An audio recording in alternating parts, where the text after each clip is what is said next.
ನಿಮಗೆ ತಿಳಿಪಡಿಸೋದಂದ್ರೆ ಈ ದಿನದಿಂದ ನಮ್ಮ ಅರಸೀಕೆರೆ ನಗರದಲ್ಲಿ ಮನೆ ಮನೆಗೆ ಪೊಲೀಸ್ ಅಂತ ನಮ್ಮ ಮಾನ್ಯ ನೂತನ ಡಿಜಿಪಿ ಸಾಹೇಬರು ಹಾಗೂ ಮಾನ್ಯ ಮುಖ್ಯಮಂತ್ರಿಗಳು ಇದನ್ನ 11 ಗಂಟೆಗೆ ಚಾಲನೆ ಕೊಡ್ತಾ ಇದ್ದಾರೆ.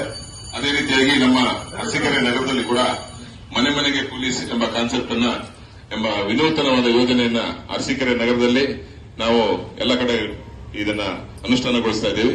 ಇದರ ಮುಖ್ಯ ಉದ್ದೇಶ ಏನಪ್ಪಾ ಅಂತಂದ್ರೆ ಪ್ರತಿಯೊಬ್ಬ ಪೊಲೀಸ್ನವರು ತಾವು ಯಾವುದೇ ಸಮಸ್ಯೆ ಇದ್ರೆ ನಿಮ್ ಮನೆಗೆ ಬರ್ತಾರೆ ಪೊಲೀಸ್.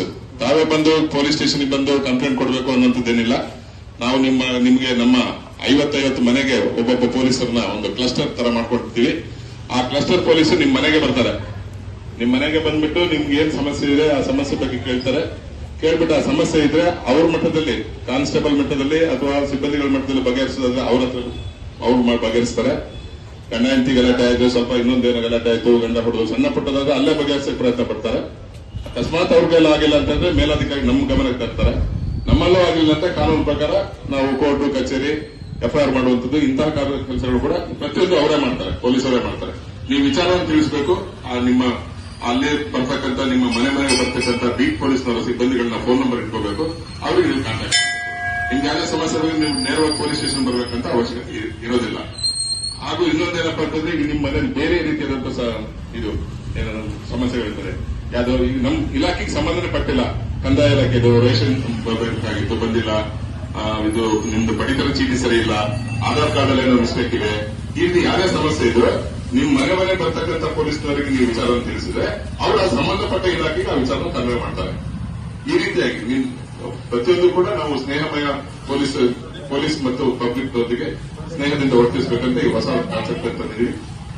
ಇದು ಪ್ರತಿಯೊಂದು ಕೂಡ ವಿಚಾರವನ್ನ ಅರಸೀಕೆರೆ ನಗರದ ಸಾರ್ವಜನಿಕರು ಉಪಯೋಗಪಡಿಸಿಕೊಂಡು ಈ ಒಂದು ಯೋಜನೆ ನಮ್ಮ ಮಾನ್ಯ ನೂತನ ಡಿಜಿಪಿ ಸಾಹೇಬರು ಹಾಗೂ ಮಾನ್ಯ ಮುಖ್ಯಮಂತ್ರಿಯವರು ಇದನ್ನ ಚಾಲನೆ ಕೊಡ್ತಾ ಇದ್ದಾರೆ. ಇದರ ಒಂದು ಯೋಜನೆಯ ಸದುದ್ದೇಶವನ್ನು ತಾವೆಲ್ಲ ಪಡ್ಕೊಳ್ಬೇಕು. ಇದರೊಳಗೆ ಸುಮಾರು 27 ಅಂಶಗಳನ್ನ ಅಳವಡಿಸಿದ್ದಾರೆ. ಮಹಿಳಾ ಸಿಬ್ಬಂದಿಗಳು ಕೂಡ ಹೆಚ್ಚಿನ ಸಂಖ್ಯೆಯಲ್ಲಿ ಇರ್ತಾರೆ. ಮಹಿಳಾ ಸಿಬ್ಬಂದಿಗಳು ಈಗ ಕೆಲವು ಮಹಿಳೆಯರಿಗೆ ತಮ್ಗೆ ಆಗ್ತಕ್ಕಂಥ ಏನು ಸಮಸ್ಯೆ ಇದೆ ಅದನ್ನ ಬೇರೆ ಹತ್ರ ಹೇಳ್ಕೊಳ್ಳಕ್ಕೆ ಕಷ್ಟ, ಅಕ್ಕಪಕ್ಕ ಮನೆ ಹತ್ರ ಹೇಳ್ಕೊಳ್ಳೋಕೆ ಕಷ್ಟ, ಜೆಂಟ್ಸ್ ಪೊಲೀಸ್ ಬಂದವ್ರು ಹೇಳ್ಕೊಳ್ಳೋಕೆ ಕಷ್ಟ. ಅಂತ ಸಂದರ್ಭದಲ್ಲಿ ಮಹಿಳಾ ಪೊಲೀಸರು ಕೂಡ ನಿಮ್ಮ ಮನೆ ಹತ್ರ ಬರ್ತಾರೆ. ತಾವು ಏನ್ ಹೇಳ್ತೀರಿ ಆ ವಿಚಾರಗಳನ್ನ ತಮ್ಮ ಹತ್ರ ಮಾತ್ರ ಇಟ್ಟಿರ್ತಾರೆ, ಅವ್ರ ಹತ್ರ ಮಾತ್ರ ಇಟ್ಕೊಂಡಿರ್ತಾರೆ. ಅದನ್ನು ಬೇರೆಯವರಿಗೆಲ್ಲ ಹೋಗಿ ಗುಟ್ಟು ರಟ್ಟು ಮಾಡುವಂತದ್ದೆಲ್ಲ ವಿಚಾರ ಇರೋದಿಲ್ಲ. ಈ ಬಗ್ಗೆ ಸೂಕ್ತವಾದ ಕಟ್ಟುನಿಟ್ಟಿನ ಕ್ರಮವನ್ನ ಮೊನ್ನೆ ನಮ್ಮ ನೂತನ ಡಿಜಿಪಿ ಸಾಹೇಬರು ಎಲ್ಲ ವಿಚಾರವನ್ನ ಒಂದು ಸುಮಾರು 27 ಅಂಶಗಳ ಒಂದು ಕಾರ್ಯಸೂಚಿಯನ್ನ ನಡೆಸಿ ಅದರಿಂದ ಅದೇ ಪ್ರಕಾರವಾಗಿ ನಿಮಗೆಲ್ಲ ಸೇವೆಯನ್ನು ಸಲ್ಲಿಸತಕ್ಕಂಥದ್ದು ಇವತ್ತಿಂದ ನಾವು ಚಾಲನೆ ಕೊಡ್ತಾ ಇದ್ದೀವಿ. ಇದಕ್ಕೆಲ್ಲ ತಾಯಿ ಕರಿಯಮ್ಮ ದೇವರದು ಮಲ್ಲಿಗಮ್ಮ ದೇವರದ ಆಶೀರ್ವಾದ ಪಡ್ಕೊಂಡು ತಮ್ಮೆಲ್ಲರ ಒಂದು ಸಹಕಾರವನ್ನು ಬಯಸ್ತಾ ನಾನು 2 ಮಾತು ಮುಗಿಸ್ತೀನಿ. ನಮಸ್ಕಾರ. ಪೊಲೀಸ್ ಸ್ಟೇಷನ್ಗೆ ಹೋಗ್ತಿದ್ವಿ, ಏನಾದ್ರು ಕಂಪ್ಲೇಂಟ್ ಇದ್ರೆ ಅವಾಗ ನಾವು ಅದಕ್ಕೆ ಇದು ಮಾಡ್ತಾ ಇದೀವಿ, ನಾವು ನಿಮಗೆ ಸೇವೆ ನೆಲೆಸ್ತೀವಿ.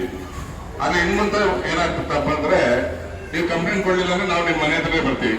ಬಂದು ಪ್ರೊಆಕ್ಟಿವ್ ಸರ್ವಿಸ್, ಸಕ್ರಿಯ ಸೇವೆಗಿಂತ ಈ ಕೊಟ್ಟಿದ್ದ ಕಂಪ್ಲೇಂಟ್ಗೆ ನಾವು ಅದನ್ನ ಪ್ರತಿಕ್ರಿಯಿಸುವ ಬದಲು ನಿಮ್ಮ ಕಷ್ಟಗಳಿಗೆ ಸ್ಪಂದನೆಗಳಿಗೆ ನಿಮ್ಮ ಮನೆಗೆ ಬಂದು ನಾವು ನಿಮ್ಮ ದೂರುಗಳನ್ನ ಅಹವಾಲುಗಳನ್ನ ಸ್ವೀಕರಿಸುವಂತದ್ದು ವಿಚಾರವನ್ನು ನೂತನ ಒಂದು ಇದನ್ನ ಹಮ್ಮಿಕೊಂಡಿದ್ದೀವಿ. ಈ ಕಾರ್ಯಕ್ಕೆ ನಮ್ದೆಲ್ಲರಿಗೂ ಕೂಡ ಸಹಕಾರ ಬೇಕಾಗ್ತದೆ. ನಿಮ್ಮ ಮನೆ ನಿಮ್ಮ ಏನು ಬೀಟ್ ಒಂದು ಗ್ರೂಪ್ ಇರ್ತದೆ, 50 ಮನೆಗಳಿಗೆ ಒಬ್ಬೊಬ್ಬ ಒಂದೊಂದು ಗ್ರೂಪ್ ಮಾಡಿಕೊಂಡು ನಿಮ್ಗೆ ಏನೇ ಸಮಸ್ಯೆಗಳು ಅಹವಾಲುಗಳಿದ್ರೆ ಪೊಲೀಸ್ನವರು ನಿಮ್ಮ ಮನೆ ಹತ್ರನೇ ಬರ್ತಾರೆ, ನಿಮ್ಮ ಸಮಸ್ಯೆಗಳನ್ನ ಆಲಿಸ್ತಾರೆ.